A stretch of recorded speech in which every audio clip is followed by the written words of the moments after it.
나를 바꾸는 게 내도 아니고 나도 아니고 다른 뭣도 아니고 남이 바꿔주는 거더라.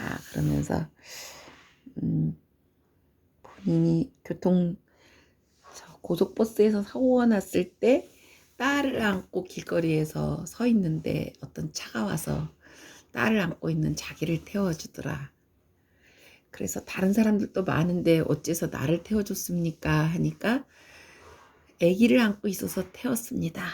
그 말을 듣고 자기도 A한테서 받은 것을 A에게 돌려주는 게 아니라 모르는 다른 이에게 돌려주고 그러는 그 살아가는 얘기를 해주신 분 감사했고, 그리고 또 이름이 이래서 임현식이라는 탤런트 생각하면 아주 잘 기억할 수 있는 이름을 가진 임현님, 어제 감사했습니다. 장자 제12편 천지 해설. 이 편에서는 네 편에서 근원적인 실제로 표현되었던 도를 대신해서 천이 강조되고 있다는 점에 주목할 필요가 있는데, 편명인 천지는 편수의 두 자를 따서 명명한 것이다. 편수는 이제 이 편의 제일 앞부분의 두 자. 천의 강조는 도가의 문헌만이 아니라 유가의 문헌인 중용의 천은 물론 예기편의 천리 또는 주역의 천지지도 등에서 두루 찾을 수 있는 것처럼 유가적 색채가 강한 범주다. 뭐가? 천이, 하늘천. 이 때문에 이 편의 내용은 대부분의 학자들이 지적하고 있는 것처럼 유가의 타협적인 색채가 강하다. 유가와 타협적인 색채가 강하다. 아울러 천의 강조는 이 편뿐만 아니라 바로 뒤의 천도 편에서도 현저하게 나타나는데, 이런 점은 유가사상과 도가사상의 융합을 모색하고 있다는 점에서 두 사상 간의 적극적인 교류의 흔적으로 간주할 수 있다.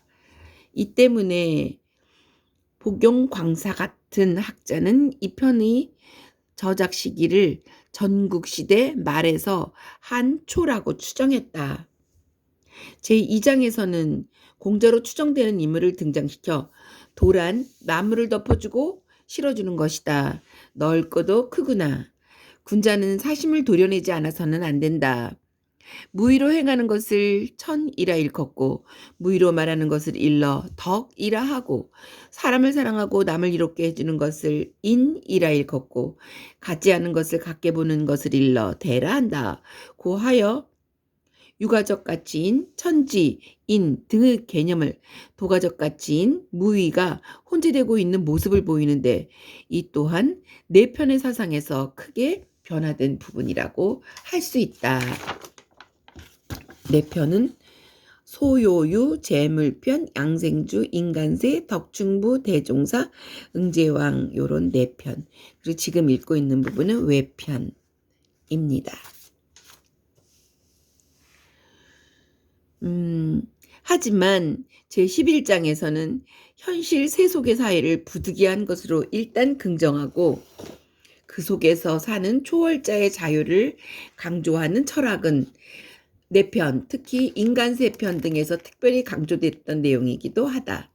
또 이 같은 현실 긍정의 사상은 산목편의 지인은 자신을 비워서 세상의 논일 줄 안다라고 한 내용과 외물편의 오직 지인만이 비로소 세상에 논일면서 치우치지 않을 수 있다라고 한 언급에서도 한층 명확하게 표현되고 있는데, 진의 왕강거가 소음은 육능에 숨고 대은은 시조에 숨는다고 한 유명한 말도 이 편에 나온 현실 긍정의 육조적인 표현으로 볼 수 있을 것이다.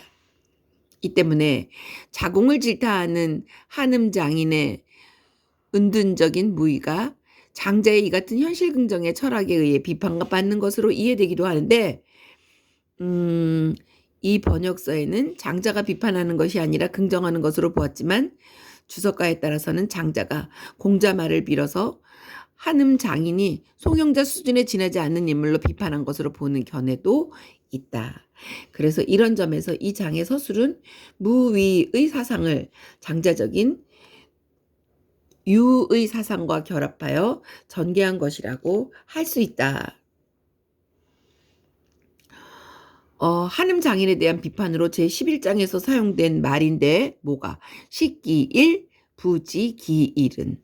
그런데 진의 왕담진은 장주 철학에 대한 과격한 비판을 제기한 폐장론에서 이 말을 오히려 장자 비판으로 그대로 사용하고 있다는 점이 아이러니하다.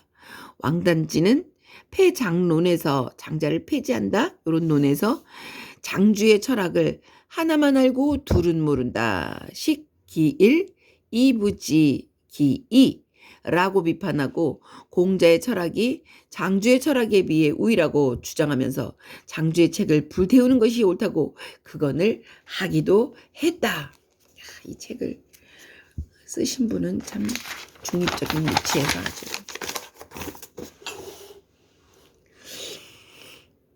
제1장 천지가 비록 광대하지만 거기서 일어나는 만물의 생성 변화는 평등하며 만물이 비록 작다 하지만 그것이 질서정연하게 다스려지는 것은 동일하며 민중의 수가 비록 많지만 그 주인은 한 사람의 군주다.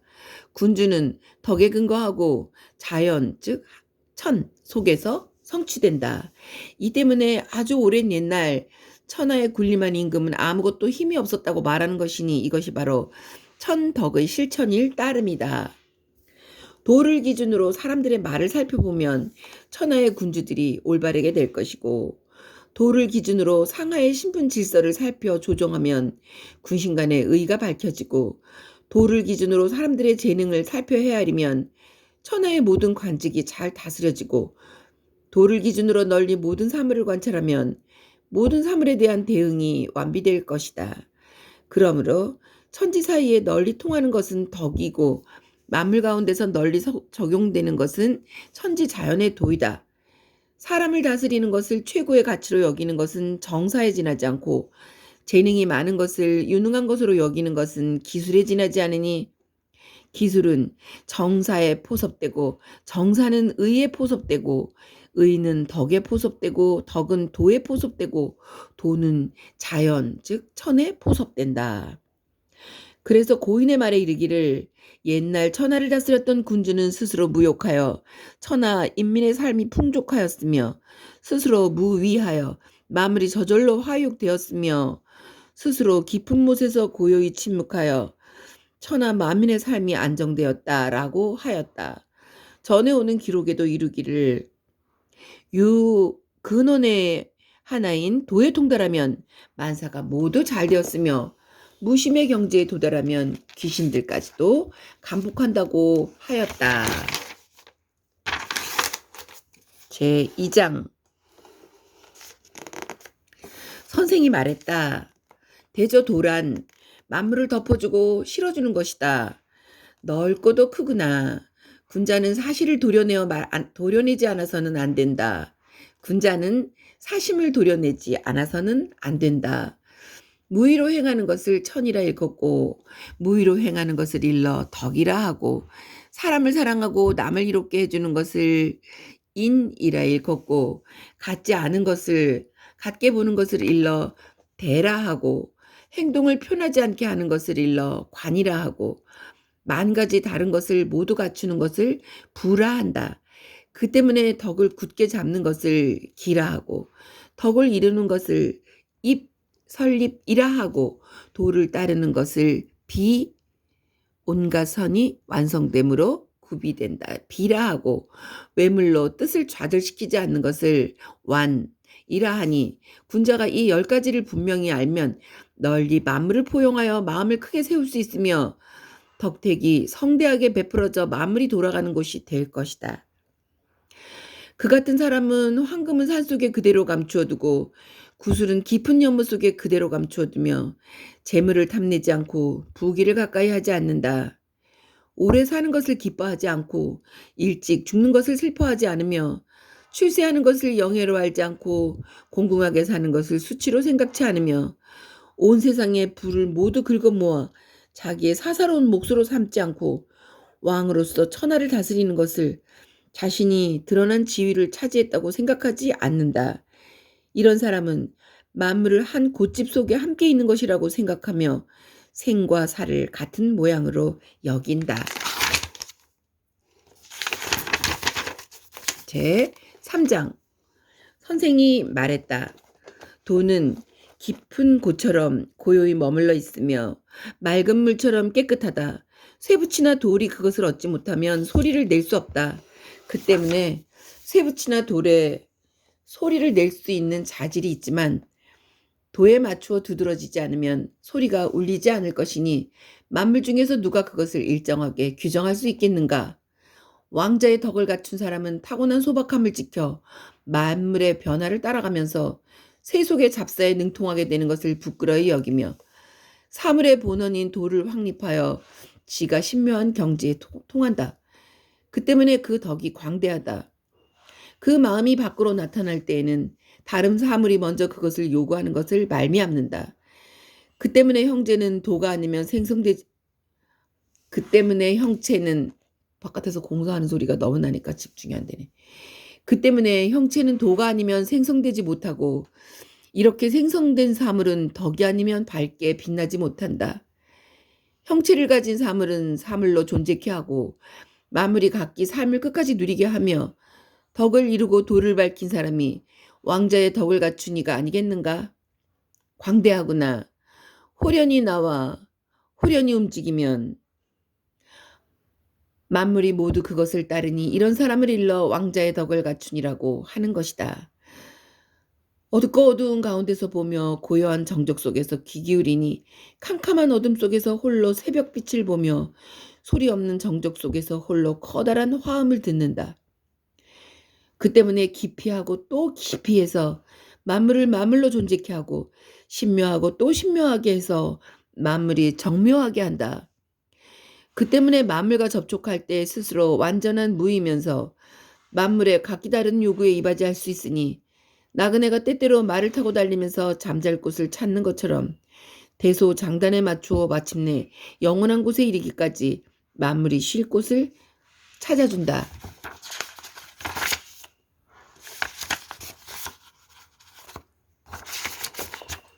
제 4장. 황제가 적수의 북쪽에서 논일 때 곤륜산에 올라가 남쪽을 바라보고 돌아오다가 검은 구슬을 잃어버렸다. 지에게 명령하여 구슬을 찾게 하였으나 찾지 못했고 이주는 눈 밝은 사람입니다. 이주에게 찾게 하였으나 찾지 못했고 개후는 말재주 변설이 뛰어난 사람입니다. 개후에게 찾게 하였으나 찾지 못했다. 결국 상강은 마음이 없이 흐릿한 형체인 도를 말합니다. 결국 상강에게 찾가 하였더니 상강이 그것을 찾아왔다. 그게 뭐야? 검은 구슬. 황제는 말했다. 이상한 일이구나. 결국 지도 아니고 눈 밝은 사람도 아니고 변설이 뛰어난 사람도 아니고 마음이 없고 흐릿한 형체인 도가 그것을 찾을 수 있었다니. 즉 무심해야만 도를 찾을 수 있다니. 제 5장. 요의 스승은 허유라 하고 허유의 스승은 라고 하고 스승은 왕유라고 하고 왕유의 스승은 피의라 한다. 요가 허유에게 물었다. 요 사람은 하늘과 짝할 만하죠. 나는 왕녀를 통해 그에게 천자의 자리를 부탁하려 합니다. 허유가 말했다. 틀림없이 위태롭게 할 것이다. 천하를.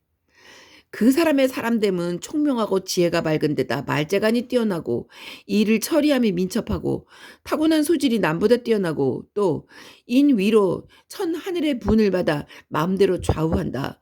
그리고 그는 백성들의 과오를 금지하는 것은 잘하면서도 과오가 일어나는 원인에 대해서는 알지 못한다.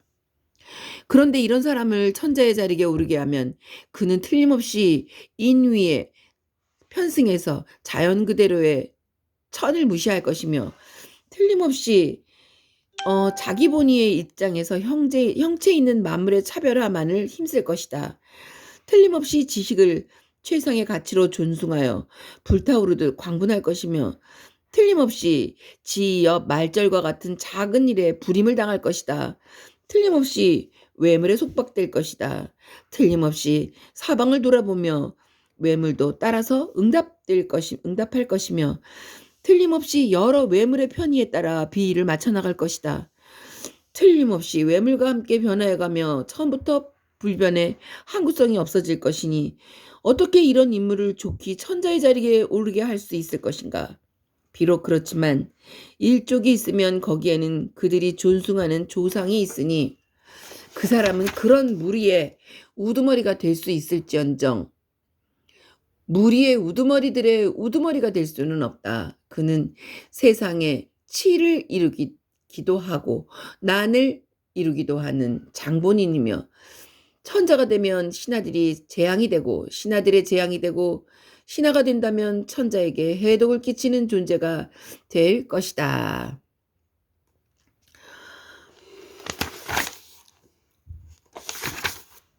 제6장 요임금이 화의 땅을 유람했는데 화 땅의 국경지기가 말했다.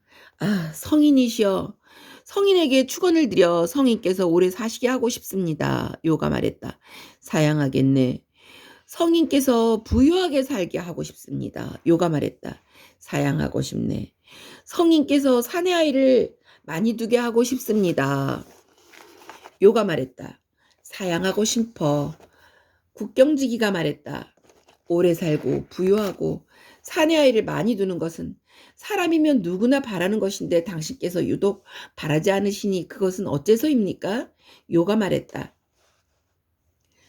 사내 아이를 많이 두면 걱정이 많아지고 부유하게 되면 일이 많아지고 오래 살면 욕될 일이 많아지니 이 세 가지는 무의 자연의 덕을 기르는 방법이 아니다.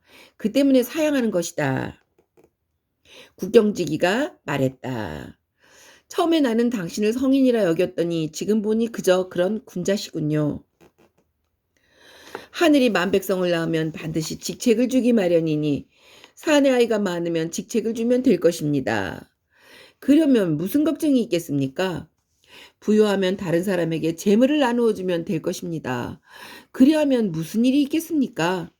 성인은 메추라기처럼 일정한 거처 없이도 산과 들의 자유를 즐기고 새 새끼가 어미에게 주는 것을 받아먹듯 자연에 맡기고 살아가고 새처럼 자유로이 다니면서 흔적을 남김이 없습니다.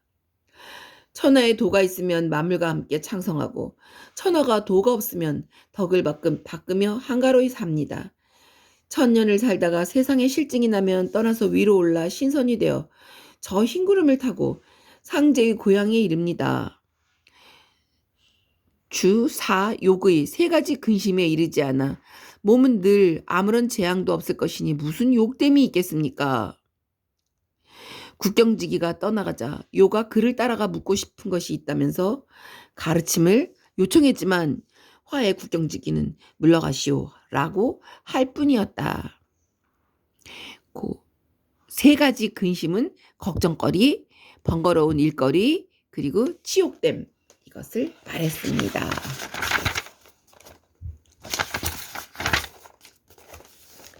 제7장 요가 천하를 다스릴 때 백성 자고가 벼슬하여 제후가 되었다. 그러다가 요가 천자의 자리를 순에게 물려주고 또 순이 우에게 양보하자 선양하자 백성 자고는 제후가 되기를 사양하고 농사를 지었다. 우가 그를 만나러 갔더니 그는 들에서 밭을 갈고 있었다. 우가 종종 걸음으로 아래쪽으로 나아가 선체로 이렇게 여쭈었다. 옛날에 요가 천하를 다스릴 적에는 당신이 벼슬하여 제후가 되었다가 요가 순에게 천하의 자리를 물려주고 그 뒤 순이 나에게 물려주자 당신은 제후가 되기를 사양하고 농사를 짓기 시작했습니다. 감히 묻겠습니다. 왜 그러셨습니까? 백성 자고가 말했다. 옛날 요임금이 천하를 다스릴 때에는 상을 내리지 않아도 백성들이 힘써 일했고 벌을 주지 않아도 백성들이 두려워하고 삼갔습니다. 그런데 지금 당신이 상을 내리고 벌을 주는데도 백성들은 오히려 불인을 저지릅니다. 타고난 자연 그대로의 덕이 이로부터 쇠퇴하고 인위적인 형벌이 이로부터 확립되었으며 후세의 혼란이 이로부터 시작되었습니다. 당신은 어서 돌아가십시오. 내 일을 방해하지 마십시오 하고는 머리를 구부려 밭을 갈며 다시는 돌아보지도 않았다. 제8장 태초에는 무만 있었고 존재하는 것이란 이유란 아무것도 없었고 이름조차 없었다. 1. 미분화의 일이 여기서 생기나 일은 있었으나 아직 형체는 없었다. 이윽고 만물이 이 일을 얻어서 생겨났는데 이것을 덕이라 한다. 아직 형체가 정해지지 않은 상태 속에서 구분이 있기는 하지만 그러나 분명하게 보이는 큰 틈바구니는 없는 것. 이것을 분화의 필연성인 명이라 한다. 움직여서 마물을 낳는데 물이 이루어져 즉 리가 나타나는 것. 이것을 형체라 한다. 이 형체가 육체가 정신을 보유해서 각각 고유한 법칙성을 가지게 되는데 이것을 성이라 한다. 성이 닦여서 덕으로 돌아가면 덕이 처음과 같아짐에 이르게 될 것이니 같아지면 모든 것이 비게 되고 비면 곧 대가 될 것이니 새처럼 지저귀던 부리를 닫고 침묵할 것이다.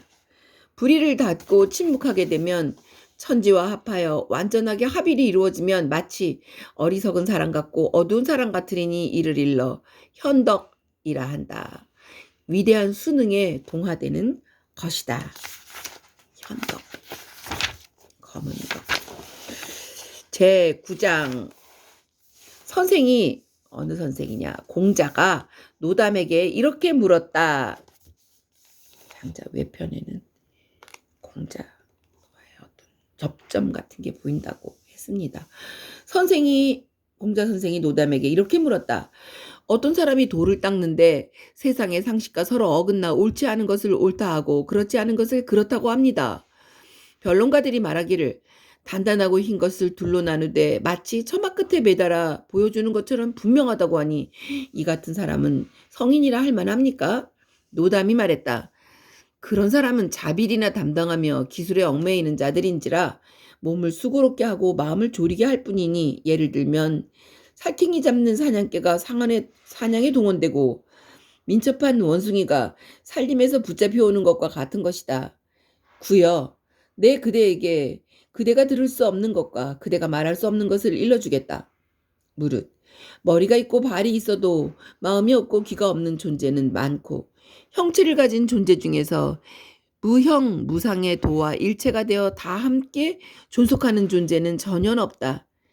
형체가 있는 것들은 움직임과 그침, 삶과 죽음, 폐지되고 일어남이 있으니 또 그들이 이것을 어떻게 할 수 있는 것이 아니다.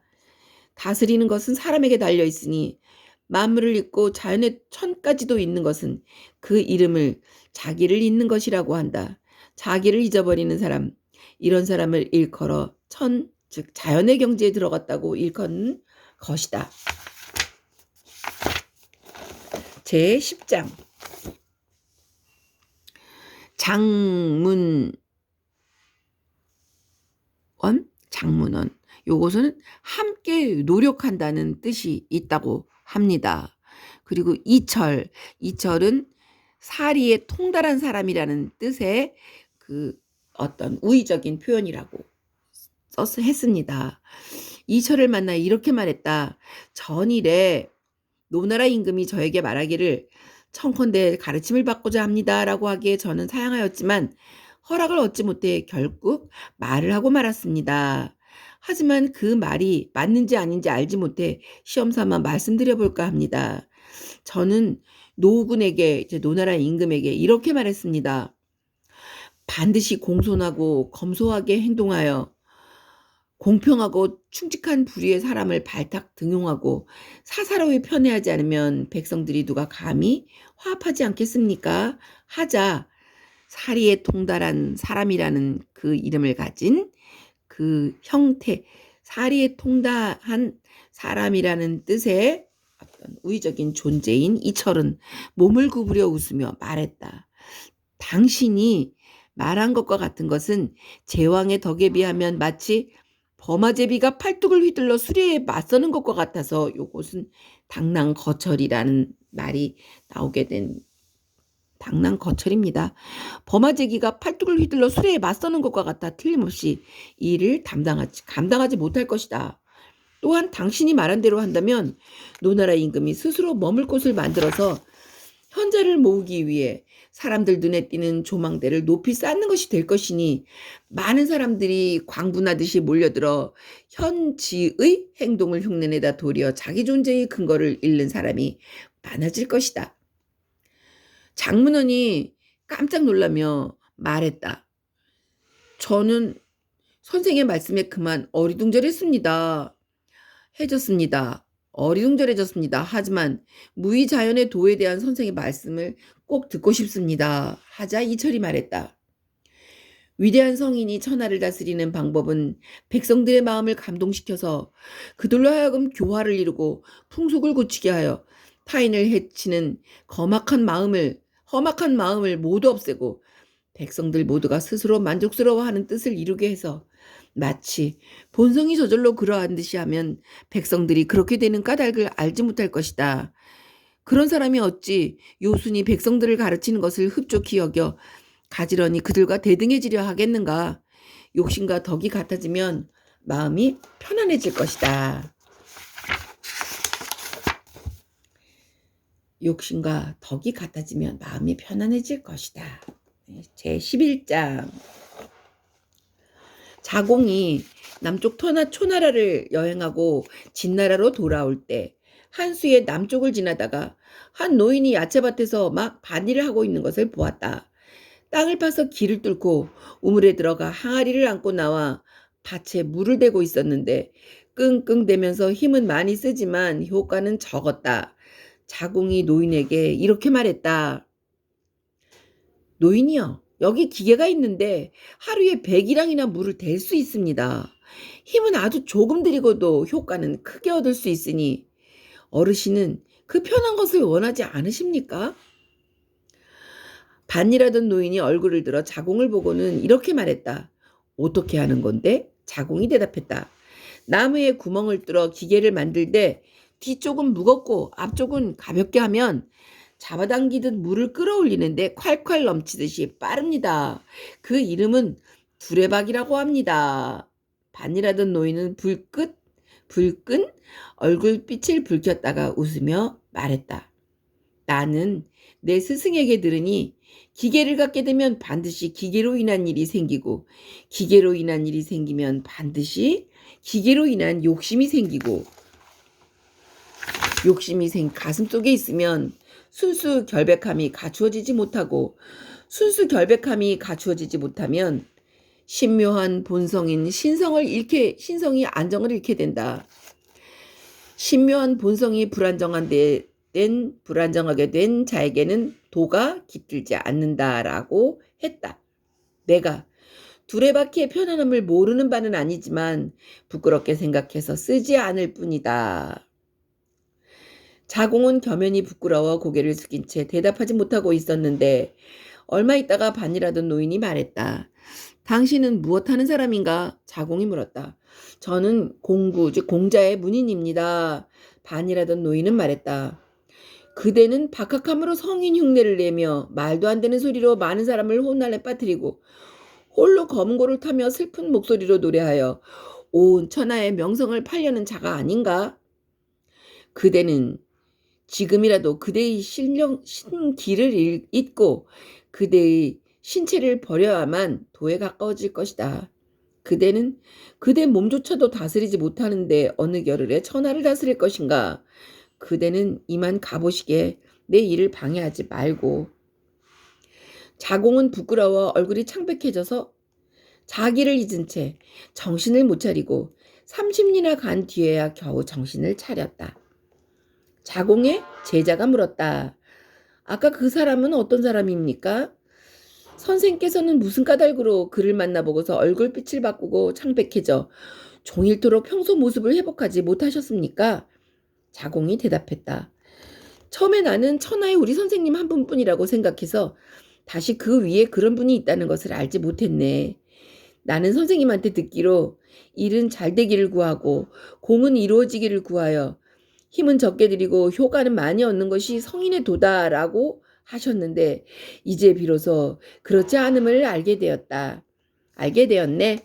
도를 확고하게 잡으면 덕이 완전하게 갖추어지고 덕이 완전히 갖추어지면 육체가 완전히 갖추어지고 육체가 완전히 갖추어지면 정신이 완전히 갖추어지니 정신이 완전히 갖추어지는 것이야말로 성인의 도다.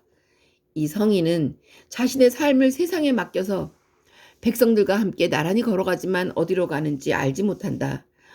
멍한 모습으로 순박함을 온전히 갖추고 있는지라 일의 효과와 이익, 기계와 기교 따위는 반드시 그의 마음에는 존재하지 않을 것이다.